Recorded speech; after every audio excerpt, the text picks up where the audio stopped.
Tonight's another grim milestone. It's exactly 4 weeks since the last night that I saw Scruffy alive.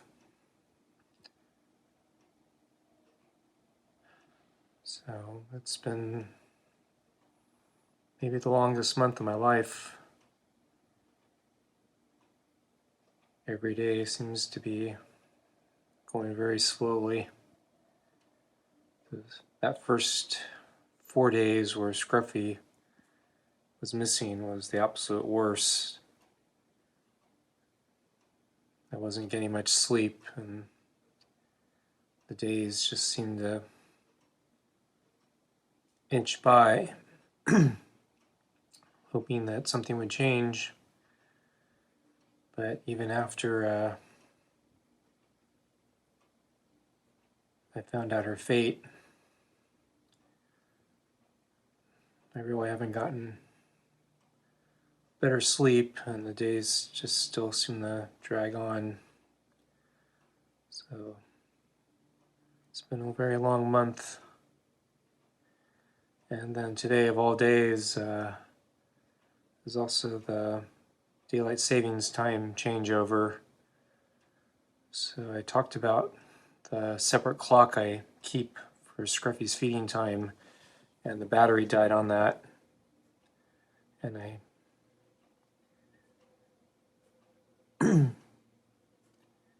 came to realize that keeping the clock set to her feeding time didn't really make any sense anymore. So now that the time changes today, I gotta change that clock again, and it's another reminder of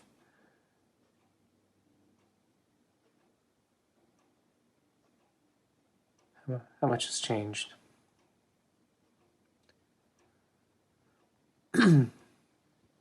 So I have a couple pictures laid out, and you can see the photos I've placed on the table and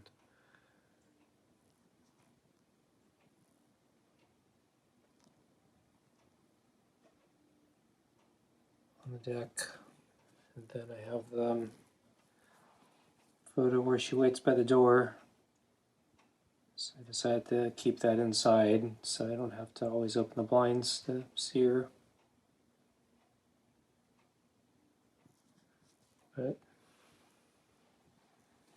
I felt like I needed to look out here today, or tonight.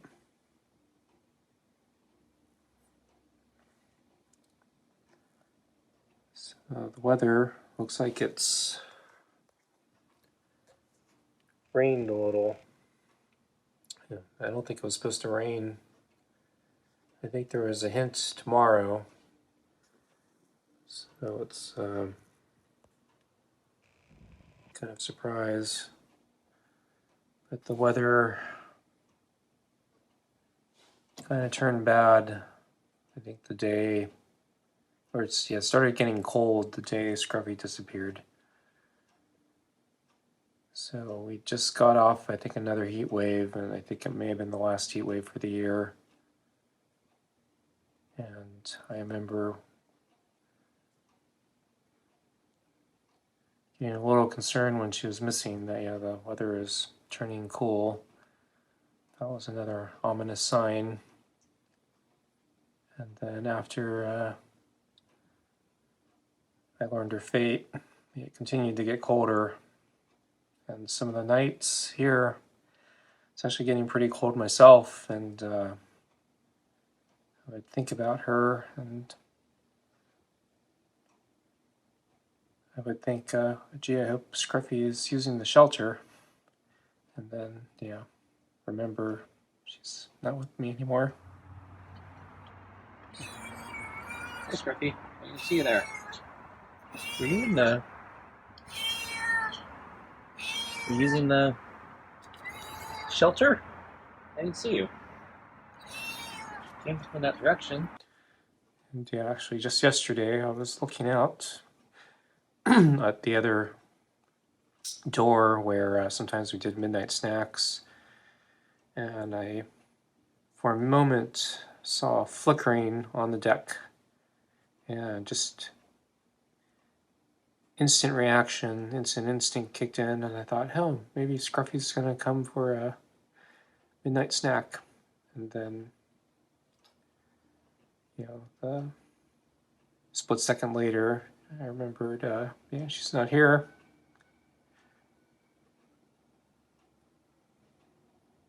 Didn't even have time to think. It was just a spontaneous reaction.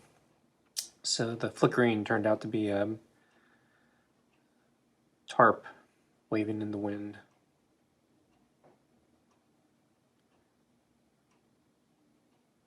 So her last night with us still hasn't posted.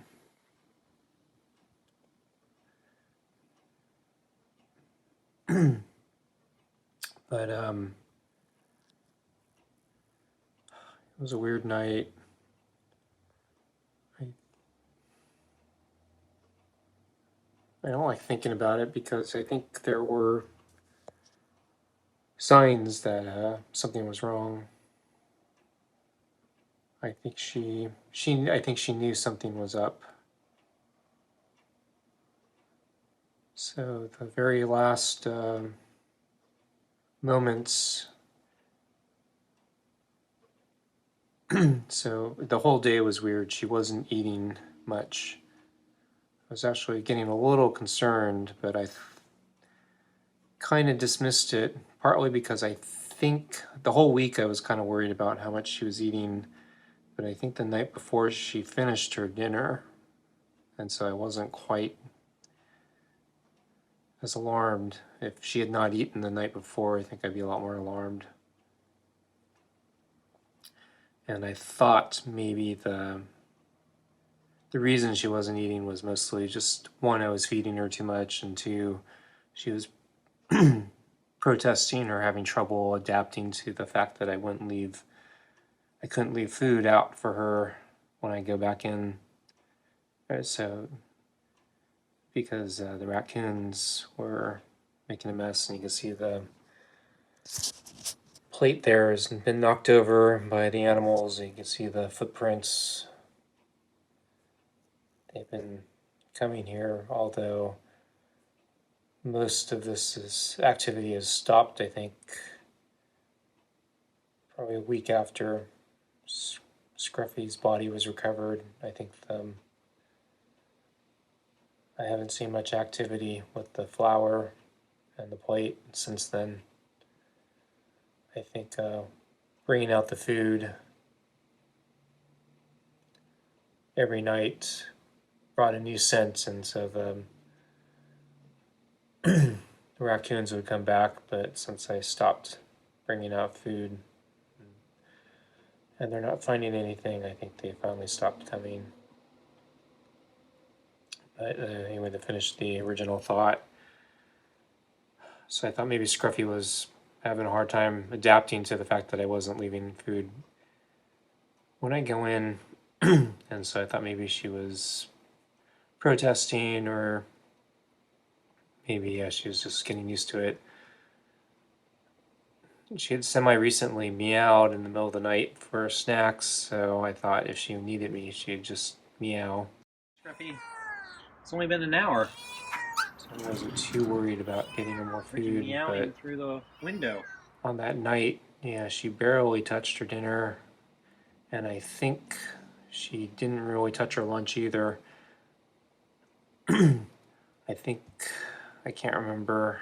I think the video was so weird that day that I don't even think I finished the lunch footage, because I usually splice them together, but she left dinner so soon, I didn't even put in all the lunch footage. But I don't remember her eating anything for lunch, and she was acting weird with the water that day at lunch too. She was very skittish. She was creeping towards the water bowl. I thought that was really odd, and I think she was hiding or sitting under the table, almost like she was hiding. But at dinner, she came to me and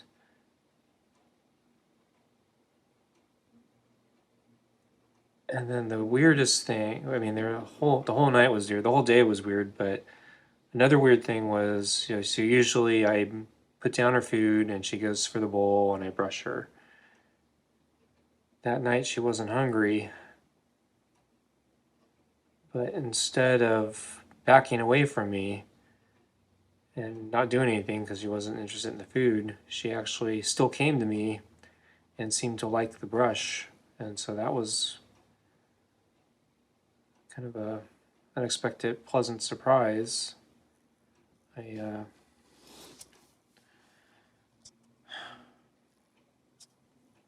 think that threw me off more because even though she wasn't eating, she wasn't afraid of me, at least in that moment. So I thought maybe things were okay. Maybe she just wasn't that hungry.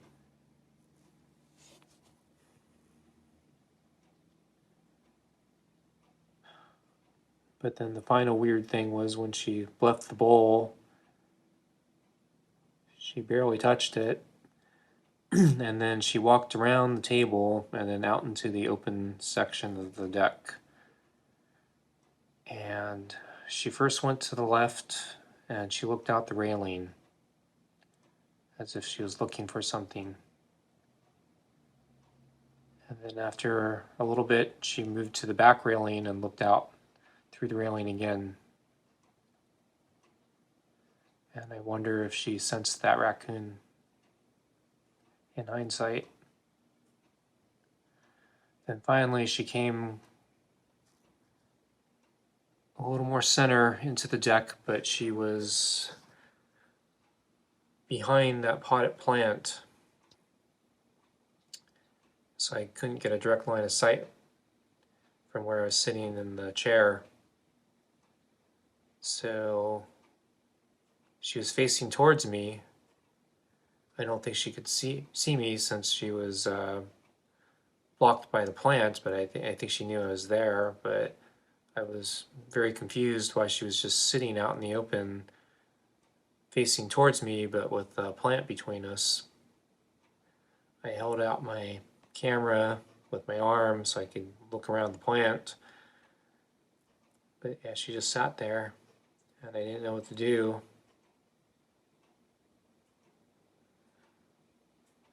I was hoping she'd come back for the food. I was trying to give her some, extra time to eat, but after a while I decided I needed to go in. And if she needed me, she could meow, and I'd bring out, her midnight snack.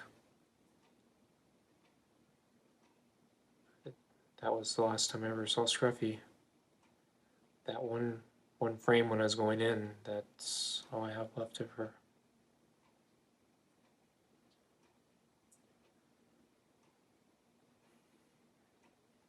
I think she knew something was wrong.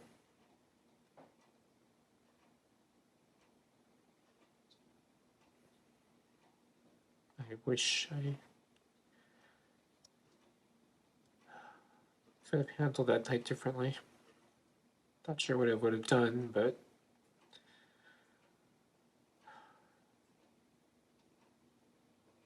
there are, I think, a lot of things I could have done differently. Could have left out the food. Could have stayed there longer. I tried to interact with her more. I think what I really wish was, she'd just assert herself and just walk in the house and refuse to leave. That would have made our lives a lot easier. A lot better, I think. Better than her dead.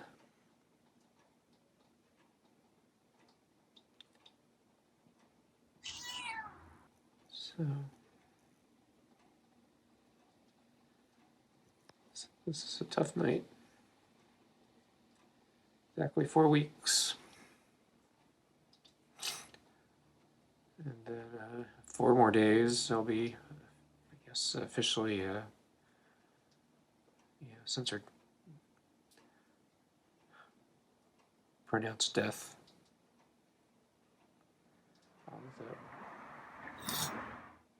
Yeah, I don't know what happened between those 4 days.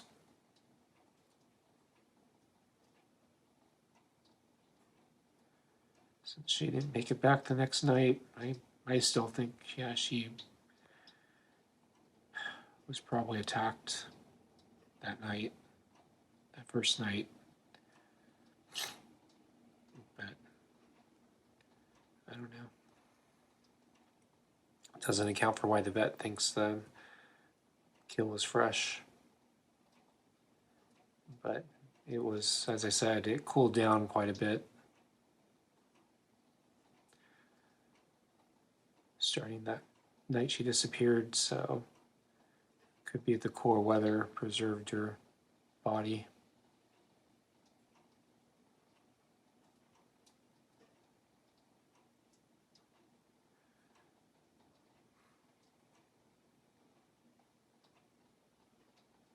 So I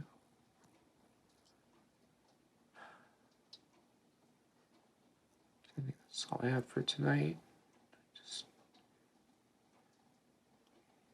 needed to sit here. Not sure why.